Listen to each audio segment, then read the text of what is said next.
안녕하세요. 제 마음속 깊은 곳에 묻어두었던 비밀스러운 이야기를 썰준마 채널에만 제보해봅니다. 저는 남편과 함께한 결혼 생활 5년 차에 접어든 34살의 평범한 주부입니다. 남편과 저는 경기도권에 있는 33평 아파트에서 살고 있으며 아직 아이는 없습니다. 결혼 후에도 남편과 그의 친구들은 자주 저희 집에 와서 술을 마시곤 했어요. 사실 그 친구들과는 남편이 총각 시절부터 가까웠고 저도 결혼 후 자주 봐왔던 사람들이라 어느 정도 친숙한 사이입니다. 하지만 문제는 남편이 술에 취하면 사람들을 갑자기 집으로 데리고 오는 일이 잦았다는 거예요. 저는 집에서는 편한 옷차림으로 있다가 갑작스러운 방문에 당황해서 방으로 도망가곤 했죠. 몇 번은 남편에게 그렇게 하지 말라고 부탁했지만 그 습관은 쉽게 고쳐지지 않았어요. 그리고 한 번은 정말 큰일이 벌어지고 말았습니다. 그날도 남편은 회사 동료인 형욱 씨와 함께 집에 와서 술을 마셨습니다. 형욱 씨는 남편의 입사 동기이자 가장 친한 친구로 저희 아파트 옆동에 살고 있어 가족끼리도 자주 왕래하는 사이였습니다. 그날 저는 그들과 함께 몇 잔 마시다 피곤해서 먼저 안방에 들어가 잠을 청했습니다. 한밤중 갑자기 잠에서 깨어났습니다. 주변이 너무 어두워 상대의 얼굴이 잘 보이지 않았지만 뭔가 이상한 느낌이 들었습니다. 남편이 아닌 것 같다는 생각이 머리를 스쳤습니다. 마음이 급해졌지만 큰 소리로 외치지 못했습니다. 만에 하나 도둑이나 강도일지도 모른다는 생각이 들어서였죠. 저는 작은 목소리로 물었습니다. 누구세요? 그러자 상대방이 대답했습니다. 나야, 여보. 왜 그래? 하지만 그 목소리는 분명 남편의 것이 아니었습니다. 저는 다시 물었습니다. 누구세요? 도대체 누구냐고요? 그때 상대방이 갑자기 머리맡에 스탠드 불을 켰습니다. 방이 밝아지면서 서로의 얼굴이 보였고 동시에 서로 헉하고 비명을 질렀습니다. 그 사람은 남편이 아니라 형욱 씨였습니다. 저와 형욱 씨는 한동안 말을 잇지 못한 채 서로를 바라봤습니다. 도대체 이게 무슨 상황인가 싶었죠. 알고 보니 형욱 씨가 술에 취해 우리 집을 자기 집으로 착각하고 잘못 들어온 것이었습니다. 형욱 씨는 침착하게 말했습니다. 은영 씨, 가만히 있어요. 기왕 이렇게 된 거 여기서 그만두면 더 우스워져요. 저는 순간적으로 혼란스러웠습니다. 이 상황을 어떻게 처리해야 할지 몰랐습니다. 하지만 형욱 씨의 말에 나도 모르게 고개를 끄덕였습니다. 그렇게 우리는 그날 밤 서로 다른 아내와 남편을 안게 됐습니다.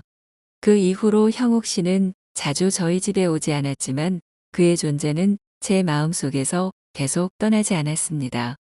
그리고 몇 달이 지난 어느 날 남편이 해외 출장을 간 사이 저는 친구와 술을 마시게 되었습니다.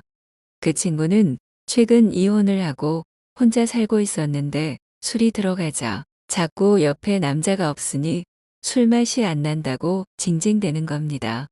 저는 당황스러웠지만 친구의 요청에 형욱 씨에게 연락을 했습니다. 주변에 혹시 돌싱남이나 노총각이 없냐고 물어보았죠. 형욱 씨는 거래처 직원이라며 총각 하나를 데리고 왔습니다. 우리는 넷이서 술을 마시며 즐거운 시간을 보냈고 모두가 만취 상태가 되었습니다. 그날 밤 저는 또다시 실수를 저질렀습니다. 다음 날 아침 정신을 차려보니 형욱 씨가 제 옆에 있었습니다.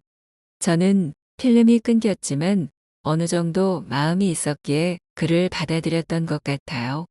형욱 씨와의 이런 일이 한 번이 아니라 두 번이나 벌어지다니 정말 눈앞이 캄캄했습니다. 그 이후로 형욱 씨는 저희 집에 오지 않았고 저는 초조하게 시간을 보내면서 그와의 관계를 어떻게 해야 할지 고민했습니다. 결국 제가 먼저 전화를 했습니다. 몇 번의 시도 끝에 형옥 씨는 전화를 받았고 우리는 아무 말도 하지 못한 채 여보세요만 반복했습니다. 형옥 씨는 조용히 말했습니다. 우리 만나서 이야기하자. 우리는 근처 카페에서 만나 술 마시고 실수한 것이라며 서로 잊기로 약속했습니다. 다시는 이런 일이 없도록 하자고 다짐했죠. 그러나 그 이후로 형옥 씨가 자꾸 남자로 보이기 시작했습니다. 남편과는 달리 형옥 씨와는 정치적 성향부터 드라마 취향까지 모든 것이 잘 맞았습니다. 그는 180cm를 훌쩍 넘는 키에 운동으로 다져진 다부진 체격을 가지고 있었고 저에게는 그가 점점 더 매력적으로 다가왔습니다. 우리는 가끔씩 연락을 주고받으며 서로의 일상에 대해 이야기했습니다. 형욱 씨의 목소리와 그의 조언, 그리고 배려는 저를 더욱 사로잡았습니다. 결국 그 감정은 어느 날 폭발했습니다. 형욱 씨 부부와 저희 부부가 노래방에 갔는데 남편은 술에 취해 소파에 잠들었고 형욱 씨의 아내는 아이들을 데리러 먼저 떠났습니다. 저와 형욱 씨만이 남아 노래를 부르고 춤을 추며 시간을 보냈습니다. 그 순간 형욱 씨가 발라드를 부르며 저를 향해 손을 내밀었고 저는 그의 손을 잡았습니다. 그 순간 남편에게서 느끼지 못했던 따뜻한 감정이 저를 사로잡았습니다. 그의 손길과 눈빛은 그동안 느껴보지 못했던 감정의 깊이를 전해주었어요. 이 모든 상황이 잘못되었다는 것을 알고 있지만 저는 그 유혹에서 벗어날 수 없었습니다.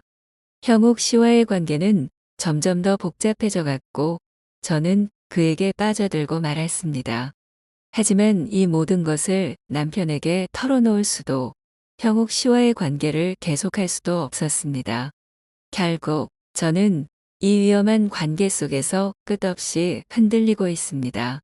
이런 위험하고도 짜릿한 관계를 어떻게 해야 할까요? 마음에도 없는 남편과 꼭 참고 결혼 생활을 이어가야 할까요? 아니면 그냥 모른 척 끌리는 대로 위험하고도 짜릿한 이 상황을 즐기는 게 나을까요? 여러분들의 진심 어린 조언이 필요합니다. 이것으로 오늘의 사연을 마치도록 하겠습니다. 모두들 구독과 좋아요, 알림 설정 부탁드립니다. 감사합니다.